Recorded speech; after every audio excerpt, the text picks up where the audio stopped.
নমস্কার সবাইকে। ভূত নাকি অদ্ভুতের সত্যি ভৌতিক ঘটনা সিরিজের আজ প্রথম পর্ব। এটা আমার প্রথম কাজ, প্রথম ঘটনা বলা আপনাদের সামনে। আশা করছি এন্টারটেইন করতে পারবো আপনাদের এই ঘটনা বলার মাধ্যমে। আপনাদের আশা করছি পছন্দ হবে ঘটনাগুলো। এই ঘটনাটা আমাদের চারপাশের যে দুনিয়া, তাতে যে সমস্ত ভৌতিক, ভুতুড়ে, অদ্ভুতুড়ে যে সমস্ত ঘটনা ঘটে চলেছে, তার পরিপ্রেক্ষিতে কিছু ঘটনা শুনে কালেক্ট করে আপনাদের সামনে তুলে ধরাই হবে আমার কাজ। তো আজ প্রথম ঘটনা। আজ এই সিরিজটার নাম দিয়েছি আমি, প্রথম যে সিরিজটা হচ্ছে এর নাম দিয়েছি আমি সত্যি ভৌতিক ঘটনা সিরিজ। তো আজ তার প্রথম পর্ব। তো চলুন শুরু করি আজকের সত্যি ভৌতিক ঘটনা। ভূত নাকি অদ্ভুতের শুধুমাত্র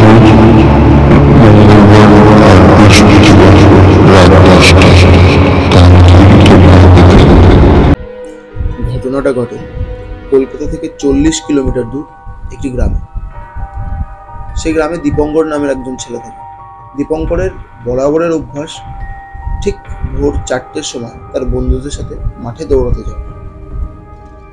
যথারীতি সে তার রাতের অ্যালার্ম দিয়ে শোয় ভোর 4টে, এবং ভোর 4টের সময় অ্যালার্ম বাজলে উঠে রেডি হয়ে দৌড়াতে চলে যায়। এমনভাবে দিন জোর কেটে আসছে। এমনই একদিন ভোরে দৌড়াতে যাওয়ার আগের দিন, যেদিন দৌড়াতে যাবে তার আগের দিন রাতের বেলায়, রাতের ডিনার কমপ্লিট করে ফোনে 4টের অ্যালার্ম দিয়ে দীপঙ্কর ঘুমিয়ে পড়ে। সে জানে ভোর 4টে অ্যালার্ম বাজবে আর সে দৌড়াতে যাবে। যথারীতি তার অ্যালার্ম বাজে, দীপঙ্কর উঠে ফ্রেশ হয়ে ড্রেস আপ করে দীপঙ্কর তার পাশের এক বন্ধুকে ডাকতে যায়। তার নাম রাজু। দীপঙ্কর রাজুর বাড়ির সামনে গিয়ে অনেকবার ডাকাডাকি করে। তার দেরি হয়ে যাচ্ছে, দৌড়াতে যেতে হবে।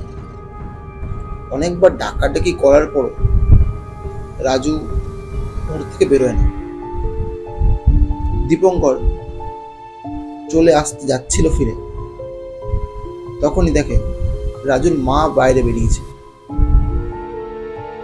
রাজুর মাকে দেখে দীপঙ্কর তার মাকে বলে, কাকিমা, ভোর 4টে বেজে গেছে, রাজু এখনো ওঠেনি, এরপর তো আরো দেরি হয়ে যাবে, সকাল হয়ে যাবে, কখন যাবে দৌড়াতে?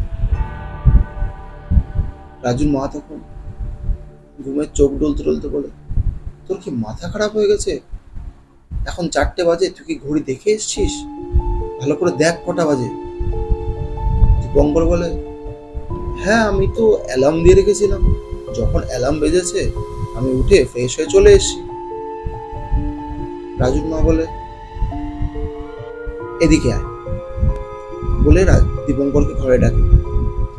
তাদের বারান্দার যে ঘড়ি ছিল, দীপঙ্করকে সেই ঘড়ির দিকে তাকিয়ে রাজুর মা বলে, দেখ কটা বাজে। দীপঙ্কর দেখে তখন বাজে রাত 2টো। এটা দেখে দীপঙ্করের তো পায়ের নিচের মাটি সরে যায়। দীপঙ্কর নিজের চোখকে বিশ্বাস করতে পারছে না যে তখন নাকি রাত 2টো বাজে। সে চিন্তা করে, তাহলে সে কিসের আওয়াজ শুনলো? সে তো শুনলো তার অ্যালার্ম বাজলো, সে উঠে অ্যালার্ম অফ করলো। অ্যালার্ম অফ করে সে রেডি হয়ে বাইরে বেরিয়ে আসলো। তাহলে অ্যালার্মটা সে কখনো দিয়েছিল? দীপঙ্কর কিছু বুঝতে পারে না।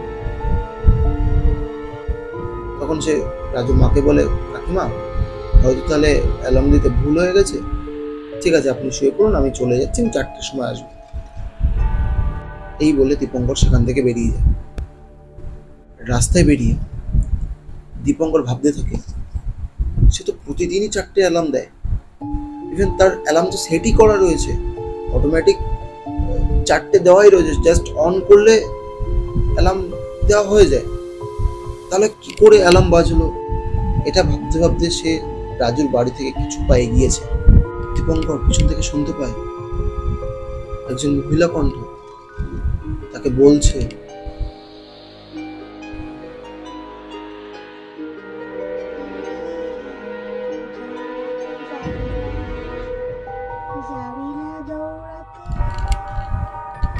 এটা বলে মহিলা অদ্ভুতভাবে হাসতে থাকে। দীপঙ্করের সাহস হয় না পিছন করে দেখার। দীপঙ্কর যেন এগোতে পারছে না, তার পা যেন কেউ আঁকড়ে ধরে রয়েছে। সে এক বিন্দু সেখান থেকে এগিয়ে যেতে পারছে না। দীপঙ্কর তার সমস্ত শক্তি দিয়ে একটা একটা করে পা আগে ফেলে এগোতে থাকে এবং সে অনুভব করে সেই হাসির আওয়াজটা পেছন থেকে ধীরে ধীরে তার কাছে এগিয়ে আসছে। দীপঙ্কর কোনো মতে মনে মনে ঠাকুরকে ডাকতে থাকে এবং একটু বল পেয়ে সে এক ছুটে বাড়ির দিকে যেতে থাকে এবং কিছু রাস্তায় এসে দীপঙ্কর সেখানে অজ্ঞান হয়ে পড়ে যায়। তার যখন জ্ঞান ফেরে, দীপঙ্কর শুনতে পায় তার অ্যালার্ম বাজছে। দীপঙ্কর ফোনটা হাতে নেয়, তখন ভোর 4টে বাজে। দীপঙ্কর খাটে উঠে বসে এবং কিছু সময় ধরে চিন্তা করে যে সে যেটা দেখলো সেটা কি সত্যি নাকি কোনো দুঃস্বপ্ন। সে বুঝতে পারে না। সে অনুভব করে তার গায়ে, হাতে এবং থুতনিতে হালকা ব্যথা করছে। দীপঙ্করের মা সকালবেলায় দীপঙ্করকে ডাকতে এসে দেখে সে জ্বর অবস্থায় শুয়ে রয়েছে এবং একটা জিনিস খেয়াল করে, তার মুখে থুতনিতে কেটে গেছে। দীপঙ্করের মা জিজ্ঞেস করে, কি রে, কাল রাতে যখন শুতে গেলি তখন তো তোর মুখে এই কাটার দাগ ছিল না, আর তুই ভোরে দৌড়াতেও যাসনি, তাহলে তোর মুখ কাটলো কি করে? দীপঙ্কর কিছু বলতে পারে না, সে চুপ থাকে। ঘটনাটা হয়তো এই পর্যন্ত হয়ে থেমে গেলে ভালো হতো, কিন্তু তাহলে হয়তো গল্পটা আপনাদের সামনে তুলে ধরতাম। আসল যে ঘটনা ঘটে সেটা এরপর হয়। দীপঙ্করের জ্বর ক্রমশ বাড়তে থাকে, তাকে ওষুধ খাওয়ানো হয়, কোনো কাজে দেয় না।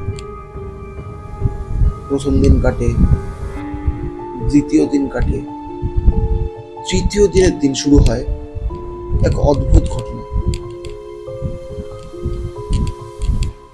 দীপঙ্করের মা লক্ষ্য করে দীপঙ্কর একা একা বসে কি যেন বিড়বিড় করতে থাকে। কারোর সঙ্গে কোনো কথা না, খাওয়া দাওয়া না, জাস্ট নিজের মতো সে বিড়বিড় করে যাচ্ছে, কিছু একটা বলে যাচ্ছে। এবং যখন তার মা বা তার বাবা তাকে ডাকে, এমন একটা দৃষ্টিতে সে তাদের দিকে তাকায়, সেই দৃষ্টি কোনো সাধারণ মানুষের হতে পারে না। এবং তৃতীয় দিন রাত থেকে দীপঙ্কর শুরু করে কিছু অদ্ভুত কাণ্ড। রাত হলেই সে বেরিয়ে পড়ে। বাড়ির লোক ভাবে তার জ্বরের কারণে, কোনো কারণে হয়তো ভালো লাগছে না, সেই কারণে ছেলে এমন ব্যবহার করছে। তাই তারা সমস্ত বিষয়টাকে উপেক্ষা করে যায়। এমন একদিন রাতের বেলা দীপঙ্করের মা শুনতে পায় কে একজন দরজা খুলে বেরিয়ে যাচ্ছে। দীপঙ্করের মা বাইরে বেরিয়ে দেখে দীপঙ্করের ঘরের দরজা খোলা, তাই কেউ নেই। দীপঙ্করের মা বাইরে বেরিয়ে দেখে দীপঙ্কর সোজা হাঁটতে হাঁটতে বেরিয়ে যাচ্ছে। দীপঙ্করের মা পেছন থেকে তাকে ডাক দেয়, কি রে, কোথায় যাচ্ছিস এত রাতে? কিন্তু দীপঙ্কর যেন কিছু শুনতে পাচ্ছে না। কোন অদৃশ্য টানে দীপঙ্কর সোজা বেরিয়ে যাচ্ছে বাড়ি থেকে। দীপঙ্করের মা দীপঙ্করের পিছু নেয় এবং যেটা দেখে সেটা দেখে দীপঙ্করের মার রক্ত জল হয়ে যায়। তেমন ভয় হয়তো তার মা আগে কোনোদিন পায়নি। দীপঙ্করের মা দেখে দীপঙ্কর হাঁটতে হাঁটতে সেই মাঠের ধারে যায়, গিয়ে সে মাঠের পাশে একটা আম গাছের ডালে উঠে দীপঙ্কর উল্টো হয়ে ঝুলে যায়। এটা দেখে দীপঙ্করের মা সহ্য করতে না পেরে সেখানেই অজ্ঞান হয়ে পড়ে যায়। পরদিন সকালে দীপঙ্করের বাড়ির লোক তার মাকে খুঁজতে খুঁজতে সেই মাঠের ধারে অজ্ঞান অবস্থায় পায়। তারা দীপঙ্করের মাকে বাড়ি নিয়ে আসে এবং তাকে জিজ্ঞাসা করে যে সেখানে সে কি করে গেল এবং সে অজ্ঞান হলো কেন। তখন দীপঙ্করের মা পুরো ঘটনাটা সবাইকে জানায়। জানালে সবাই ঠিক করে একজন ওঝাকে ডেকে এই সমস্যার সমাধান করবে। পরদিনই দীপঙ্করের বাবা কলকাতা থেকে একজন তান্ত্রিককে নিয়ে আসেন। তান্ত্রিক ভালো করে বাড়িটা দেখে এবং দীপঙ্করের মা বাবার কাছে জানতে চায় যে কিছু মাসের মধ্যে তাদের পাড়ায় কোনো অস্বাভাবিক কোনো মৃত্যু হয়েছে কিনা। দীপঙ্করের বাবা মা জানায় তাদের বাড়ি থেকে 7-8টা বাড়ির পর একটা বাড়িতে একটি মেয়ে সুইসাইড করে। সে মেয়েটির কিছু রিলেশনশিপ প্রবলেমের জন্য মেয়েটি আত্মহত্যা করে। তখন সে তান্ত্রিক জানায় যে সেই মেয়ের আত্মাই দীপঙ্করের উপর ভর করেছে এবং তান্ত্রিক তার বিধি অনুযায়ী সেই আত্মাটিকে দীপঙ্করের শরীর থেকে মুক্ত করে এবং তাকে সেই গ্রাম ছেড়েই চলে যাওয়ার আদেশ করে। ঘটনাটা খুব বেশি দিন পুরনো না, বছর 3 হয়েছে। এই ছিল আমার একটা শোনা সত্যি ভৌতিক ঘটনা। জানি না আপনাদের কেমন লাগবে, আশা করছি ভালো লাগবে আপনাদের, কারণ ঘটনাটা একটু ভিন্ন স্বাদের ছিল। আমি যখন শুনেছি লিটারালি আমিও ভয় পেয়ে গেছি যে এইভাবেও আর কি পজিশন হয়। তো আশা করছি আপনাদের ভালো লাগবে।